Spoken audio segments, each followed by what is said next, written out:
ఒక పాత్రలో నీళ్లు ఉన్నాయి, సగానికి నీళ్లు ఉన్నాయని ఒకడు చూస్తున్నాడు, సగం ఖాళీ ఉందండి అని ఒకడు చెప్తాడు. రెండూ నిజమే, కానీ వాడి దృష్టి ఎక్కడుంది? వాడు ఖాళీ అనే దాని మీద ఉంది వాడి దృష్టి, వీడిదేమో పూర్ణం అనే దృష్టి ఉంది. అందులో చాలా భేదం ఉంది, విషయం ఒకటే కావచ్చు కానీ దాంట్లో తేడా ఉంది. కవిని పిలిచారట, ఆయన బాణభట్టు అని సంస్కృతంలో చాలా గొప్ప కవి, కాదంబరి అని రాశాడు. ప్రపంచ చరిత్రలో, ప్రపంచ సాహిత్యములో ఇప్పటికి కూడా అంత గొప్ప నవల రాలేదు. సంస్కృతంలో ఆయన రాశాడు.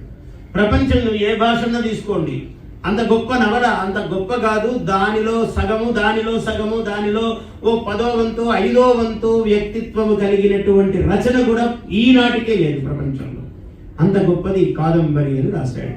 బాణభట్టు అనే ఒక మహాకవి సంస్కృతంలో. ఆయన ఏది పట్టుకున్నా ఒక లక్ష్మీదేవి ఎట్లుంది అంటే, లక్ష్మీదేవి విలాసం ఒక 10 ఈవాడ మనం చూస్తే 10 పుటలు పేజీలు వర్ణన ఉంటుంది.